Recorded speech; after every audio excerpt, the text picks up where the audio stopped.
So when we think about Southeast Asia travel, bihira ka lang makarinig ng Cambodia. It's usually Bangkok, Vietnam, or Singapore. Rarely does one here, or kapag Pinoy ka. Bihira ka lang makarinig na, uy, pupunta ako ng Cambodia. Hindi siya widely known to us Pinoys, but I think it has a lot to offer, right? Like any country. So that is what we will be knowing, or like exploring in this vlog for this first day in Cambodia.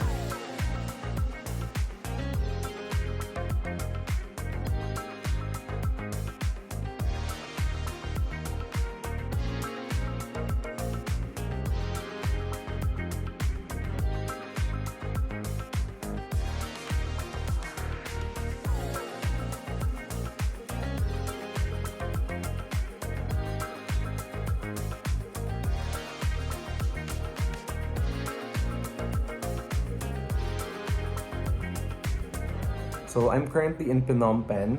It's January 25. I came from Manila last night, so January 24. I flew with Philippine Airlines kasi they had this sale before back in September. Usually yung mga flights going here kapag direct with PAL, it's usually like nasa 20s, 20,000, 24,000, ganun yung mga presyohan. Pero during that sale, I got it round trip ticket for only parang less than 12,000 pesos. So I really considered that as a steal and pinush ko na siya. And I've been wanting to go to Cambodia na kasi for a very long time. One of the reasons is actually the place that we're visiting today, which is Koh Rong. So Koh Rong is like a secluded island here in Cambodia. People usually call it the Maldives of Cambodia. So mamaya makikita natin if that's really true. And later on, we'll go to Siem Reap and I'll go back again to Phnom Penh to explore more of the city. Kasi dito naman din ako lalabas, going back to Manila.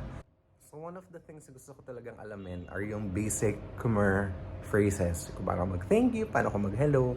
So yung na-research ko, it's fairly easy to say. So kapag hello, it's Susaday, Susaday. So say it in one quick delivery. What else? Kapag thank you, Orkun, O-R-K-U-N. So Orkun, thank you. So pwede mo sabihin sa mga grab mo or kapag bumibili ka sa labas, ganun. Say, Orkun, thank you. What else? Basic stuff that I need to know. So yung currency nila here in Cambodia, it's actually two. They use Cambodian riel and US dollar. So nung nalaman ko na US dollar, I was like wondering why. Bakit sila gumagamit ng US dollar? Hindi ba enough yung Cambodian riel? So, parang yung reason for that is, kasi nga mas mataas naman talaga ang US dollar amongst majority of different countries, and that includes Cambodia. And I think it helps them kasi medyo tumataas yung value ng mga services, ng mga products when they get to use US dollar. Speculative, only speculative. I'll try to research more on why. Pero yung na-experience ko kahapon kasi I'm staying right now at Altos Hotel. It's parang within the area kung saan maraming hotels and hostels here in Phnom Penh. Unfortunately, hindi ko magana yung mga cards ko. I don't know why. So, I paid using cash. This hotel room was $22.50 US dollars. So nagbayad ako ng $50 and binigyan ako ng Cambodian riel and US dollar. So quick hotel room tour. So eto siya. Nagkamali ako na twin beds, dapat isang large bed lang or baka ito na lang kasi yung available nila. It's fairly nice, basic amenities. So yan yung bed area, may vanity area, I don't know. Basta may mirror, and then you overlook some houses, residences. And then, pagpasok mo, ganyan naman siya standard. And then, we see the bathroom. And may bathtub siya. Wow. And meron din condiments. Nagkamali na ako dun before. Compliments of the hotel. So may tea, may coffee, yeah. And then may ref. So, di ba kanina I told you guys, we're gonna go to Korong. So, how we're gonna go there actually, we're gonna go to, so may bus station, I booked it a month before. So, we're gonna go to Sihanoukville. Sihanoukville. It's more on the parang coastal city na siya here in Cambodia. So, dun yung port going to Korong Island. I think we're like, Korong Island, ano ba magagawa doon? May magagawa ba doon? Yun nga yung alamin natin in this vlog.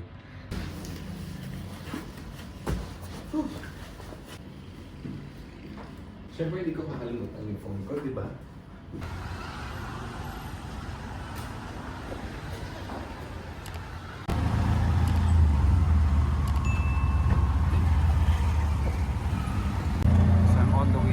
I'm on the way to the bus station.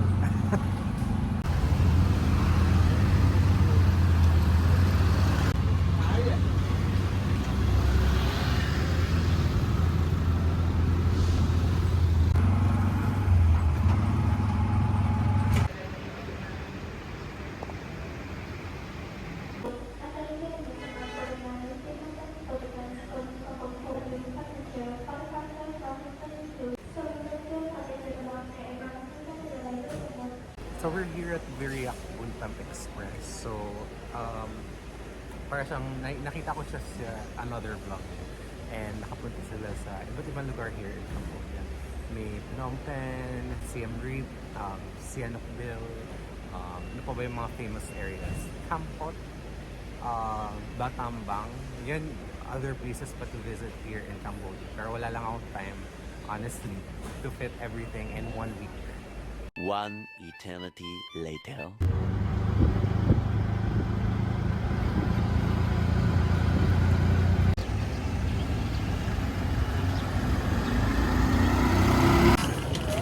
So we are at the pier to check in lang ako for my ferry ride and we're ready to go.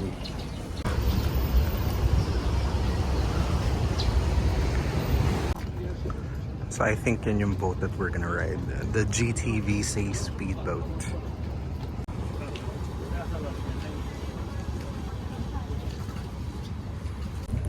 So from here, it takes around 40 minutes going to the island of Korong. So, kinakabahan ako, sana di ako mahilo or something. Kaya nga kakain ako pero hindi masyado madami. Parang sure. So first proper meal, the trip, I'm gonna be getting Lord Chak. So parang siyang fried noodle na kilala here in Cambodia. Gutom na ako. Thank you, Okun! Wow!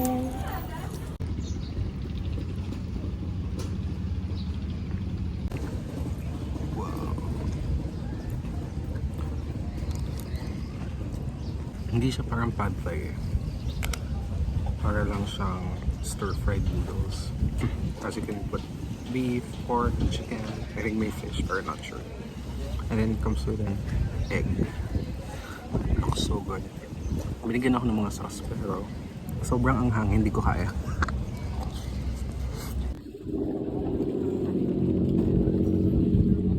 I'm sorry guys.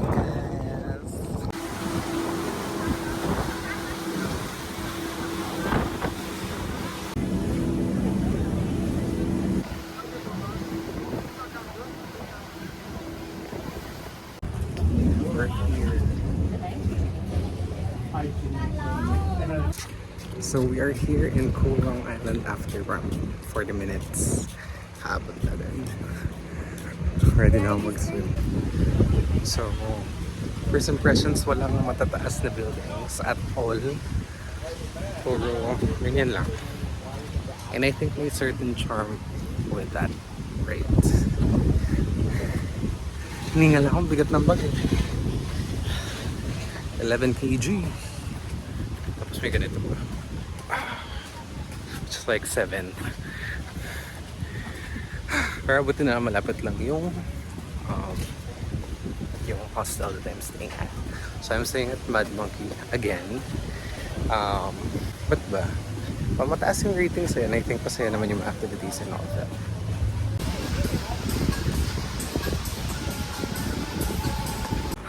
So naka-check-in na ako and we're gonna do a quick room tour. Sobrang init na guys kasi ako nang gamit. Okay. So yun lang siya actually. So may aircon and then 1, 2, 3, 4, 5, 6, 12 bunk beds. And unfortunately, nasa taas ako. I hate it guys. Ang hirap umakyat. So nakaligo na ako. I'm fresh again. Outfit change. Alam niyo tong shirt na to. It's a shirt that I use when partying. Check out. Hingal ako. So kanina I was supposed to show the room. Pero bigla may pumasok kasi. Pero they're like new friends. I think they're from the UK. Or I can tell from the accent kasi. So, ano ba gagawin ko? I'm gonna check out the place lang, the surrounding areas. And yeah, chill lang. And then later there's this party called Nestival. It's on the parang 30-minute walk away siya. And so yeah, let's see kung may makilala tayong new friends. But yeah, I just wanna chill for today kasi I'm so tired.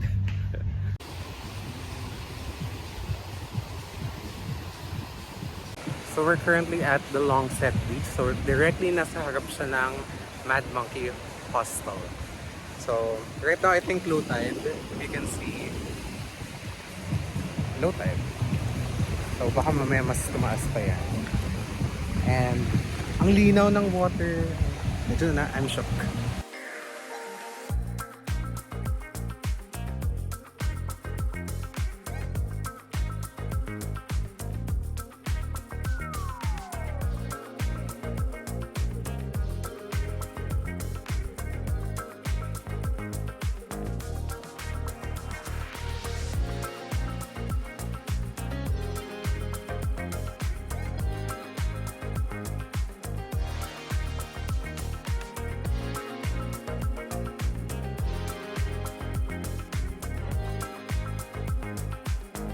So yung mga nakikita kong vlog dati, sinasabi talaga nila na one of the world's softest sand dito. As in nagsisqueak daw. So let's try it out.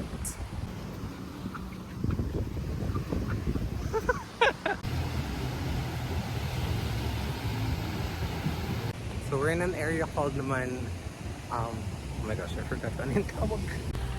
So medyo nabore ako dito sa part. So, umalis na muna ako. I went to Cottage. I'm here at Apsara Sky Bar. So, yun yung itsura niya. Sky Bar kasi medyo mataas yung lugar. Like, ito yung view ko. Yan ang view. So, I ordered dinner. So, luklak chicken. So actually, you can see my flag. So, may painting kasi kanina. So, nagsulat ako, nag-drawing, or nag-paint ako ng Philippine flag. Ako lang ata yung pinakita or like Southeast Asian represent. So, dito sa Skybar na to, halos kita mo yung entirety of one side of it. So, turo-turo ko lang. So, that one, pinakita nyo island na yun. So, that's Korong Sanloem or Samloem. So, iba siyang island all in itself. So, iba yung ruta ng speedboat niya and all. And then, on the left side, nakikita nyo doon yung Longset Beach. So, sa likod nung parang forest area na yan. So, dinaanan ko yung kanina parang 20 minutes ata. Wild. Akala ko may monkey na tatalon at kukuha ng phone ko. My gosh. Chicken luklak. So, I wonder kung anong lasa nito. So, parang siyang chicken teriyaki yung vibes. Parang black pepper sauce. Feel ko para siyang chicken teriyaki talaga. And pork. Wow. Yan.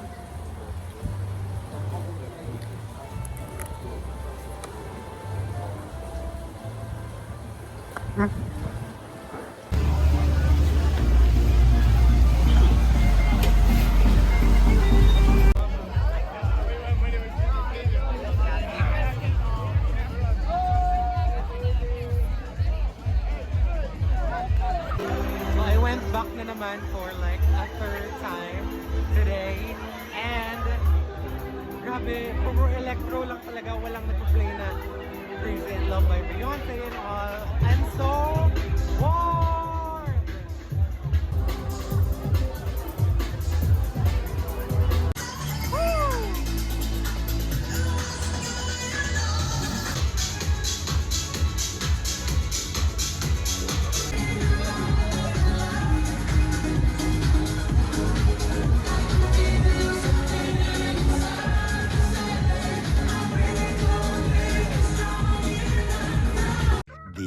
next day.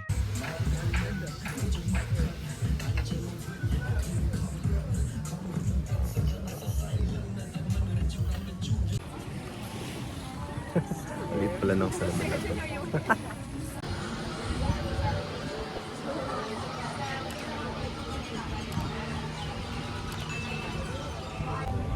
So it's day 2 here in Korong, Mad Monkey. I'm saying it Mad Monkey, I mean.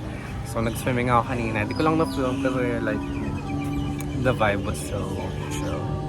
Pero may mga clips lang ako pero like di ako napag-vlog. So this morning nag-breakfast ako. I had fried rice. Yes, fried rice.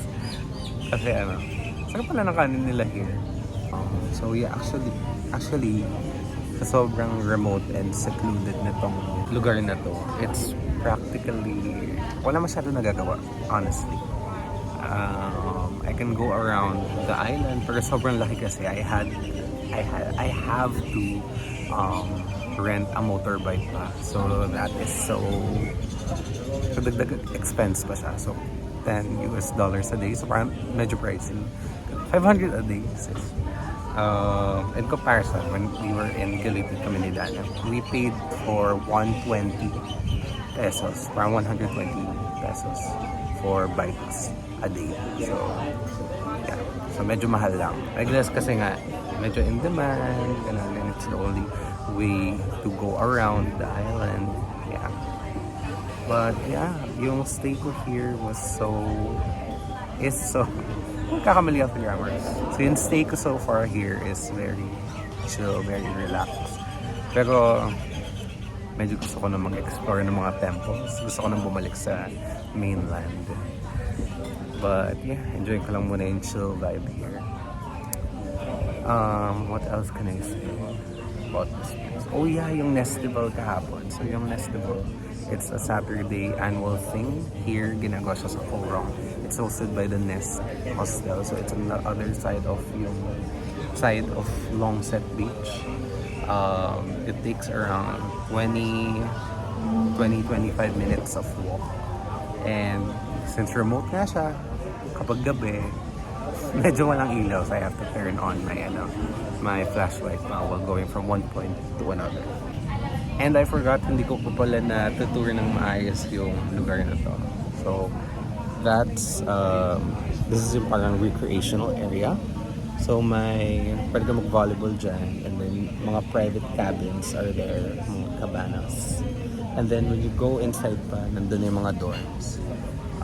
And, ano siya, so since shared room siya, shared yung toilets and everything.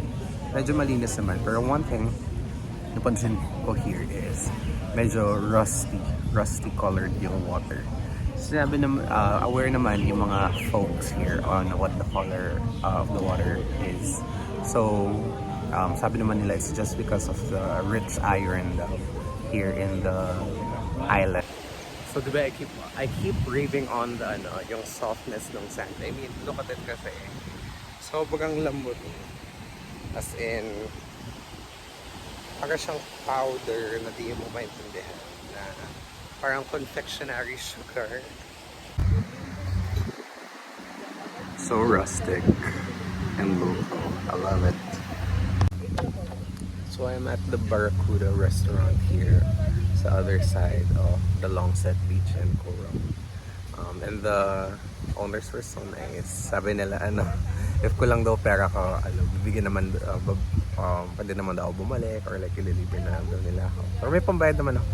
Yung mahirap kasi with the currency here, usually yung nakalagay is US dollars. Minsan, meron kang Cambodian real. So, I always have to pa-check kung kasya po ba to, tama po ba itong bibigay ko. And luckily enough, mababait naman yung mga nakakausap ko. They're very nice Cambodians and the locals here in the island.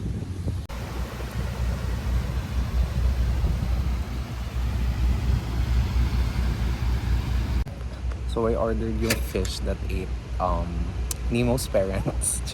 Barracuda. So sobrang big meal, $8. Karin, parang 400. I mean, by the looks of it, solid though. May salad ka na, may rice ka pa with the barracuda. So, it's like a complete meal. look at that. Yun pala yung barracuda. First time trying it. Sobrang sarap. Ang sarap ng seasoning. Ang daming garlic. I mean, look at that. Solid. Later that same evening. Mother is something different. Yeah, never really speak it.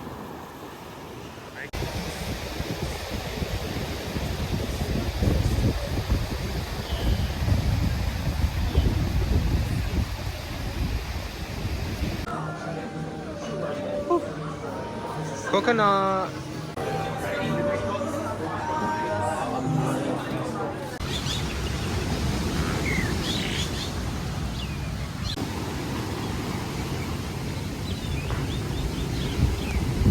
So I'm having brunch here at Wonders Hostel. So katabi siya from Mad Monkeys. I'm getting brunch dish. So stir-fried noodles. Looking so good with egg on top. So di ba nakikipag-usap ako sa mga ibang lahi. Nagkakaroon talaga ako ng accent. It's a bit hard to let go. As in ganun talaga. So minsan naggulat ako sa sarili ko na parang, what accent is this? Parang ganun.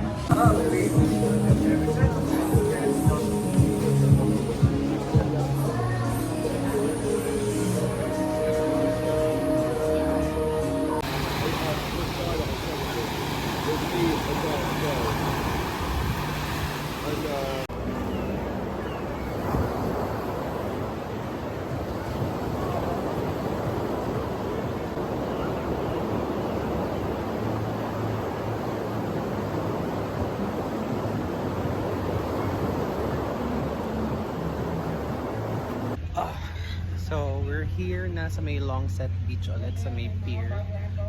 So I'm leaving for the 4:45 p.m. Ferry back to Sihanoukville mainland. And yung yung ride ko going to Siem Reap will be at 9:30 mamayang gabi pa. Ginawa ko yun purposefully kasi gusto ko i-try ang sleeper bus. It's something that I've heard before. So literally matutulog ka sa bus. Yung lugar, yung instead of seats, siya, parang cabins. Ganun. Sleeper bus talaga. Like horizontal kasi. So yun nga, 9 to 10 hours, and since pagdating ka doon after 40 minutes, I still have like 3-4 hours to spare. So I will go to a mall para naman may makita na akong mall while I'm here in Cambodia. Tapos I don't know, kain ng fast food or something na filling kasi it's gonna be a long ride. Yeah.